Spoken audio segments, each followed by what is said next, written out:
This is the fully electric 2023 Nissan Leaf. Is it worth the watt? This is the fully electric 2023 Nissan Leaf. Is it worth the watt? Let's find out. This is the Nissan SL Plus. I've been driving it for about a week and it's been a lot of fun driving this car in the city because that's exactly what this electric vehicle is for, a city car. It's meant to be driven here due to its size. It's big enough that you can have tons of stuff inside of here so you don't feel cramped, but it's also small enough that it's easy to park. So I've been driving an SUV for I'd say at least 10 to 12 years now. I have 2 young kids. I've always loved driving an SUV. So this is the first time I've actually driven a smaller car.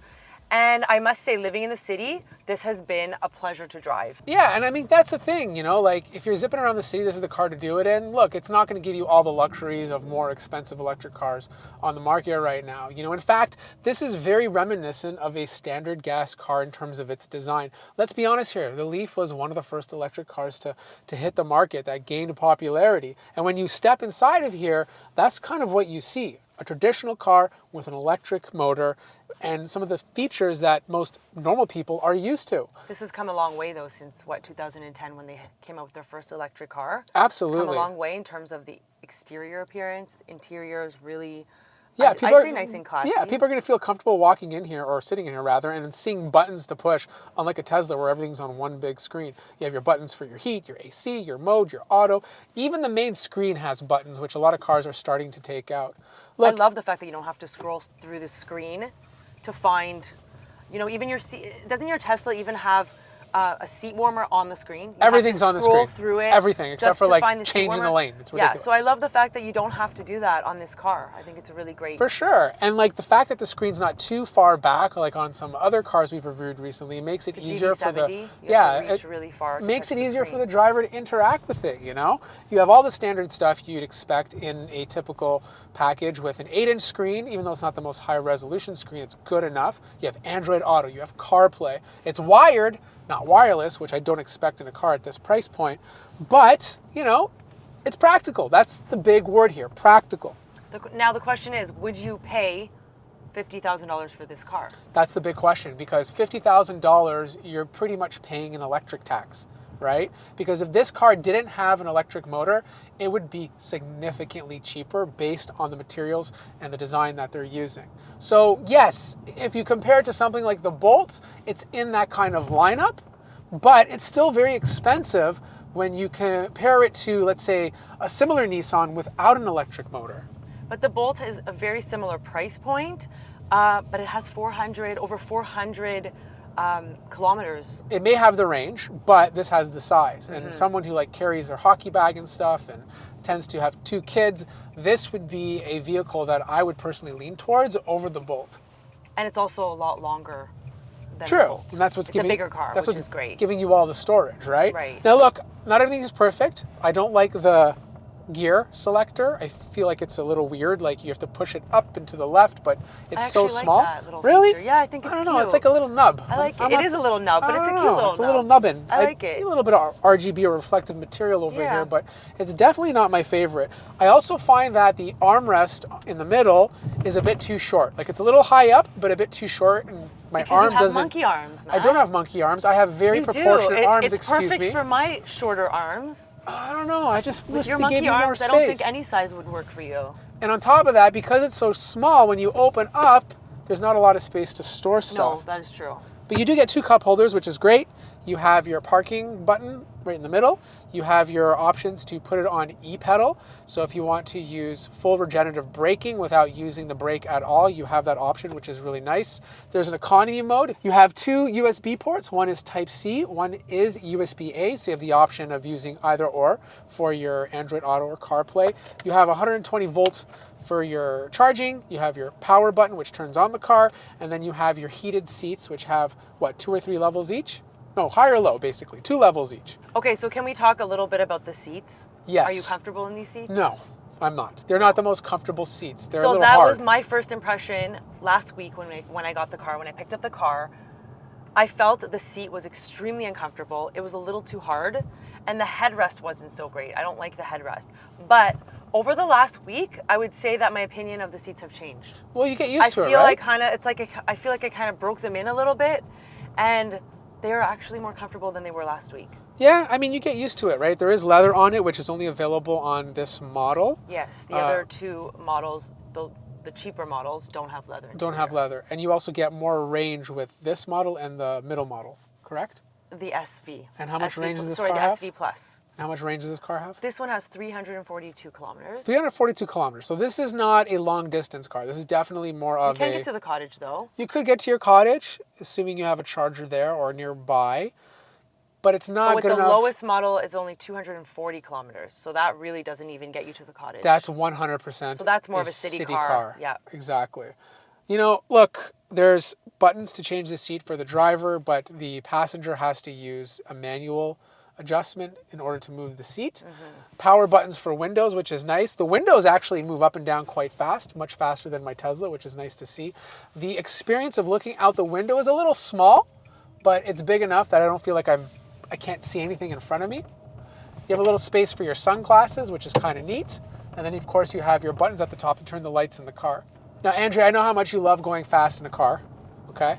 How is the speed in this car?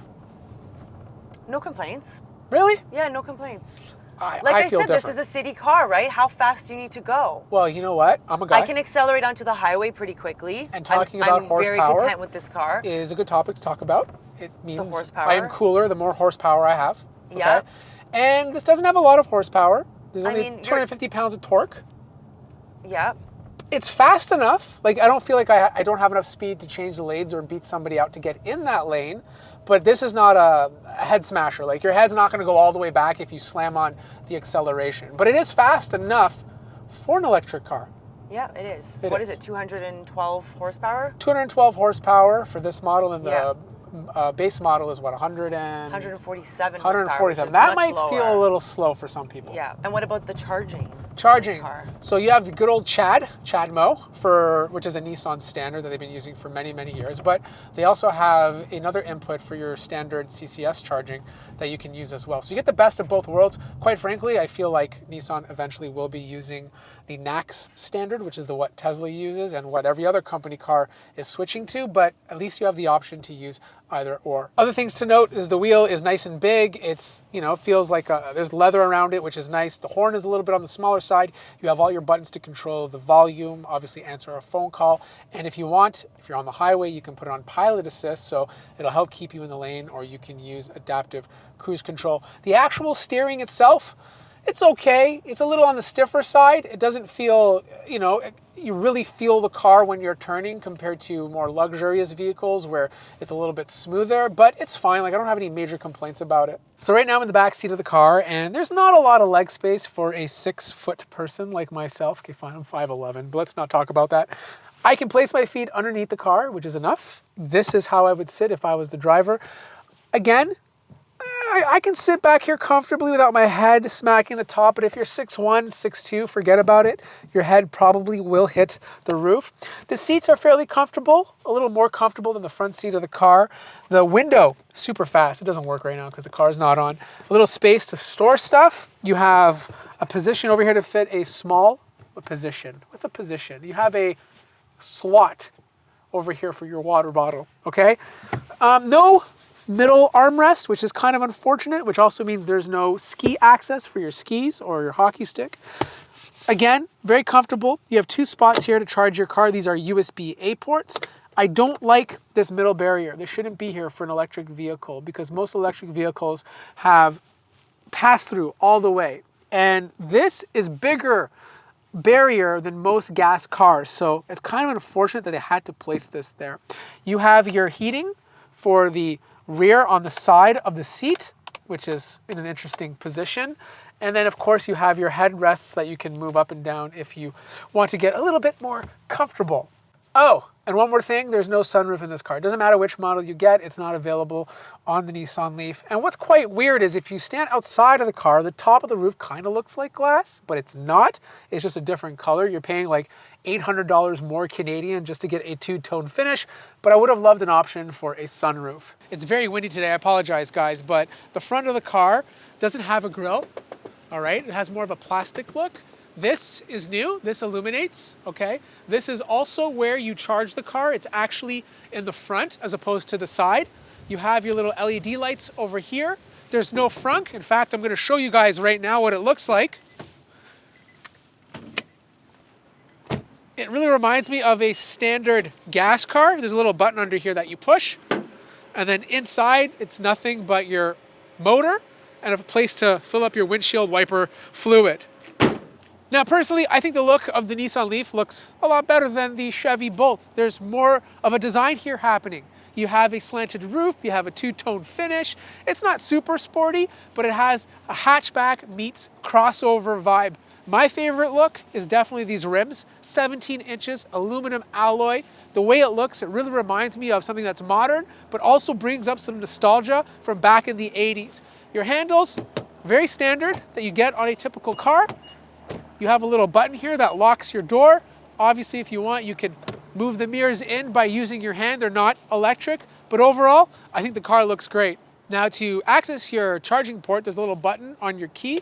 You just hold it, it pops up in the front like this, and then you have two options over here. You have your CHAdeMO, and then you have your typical CCS charger that you can use to charge the car.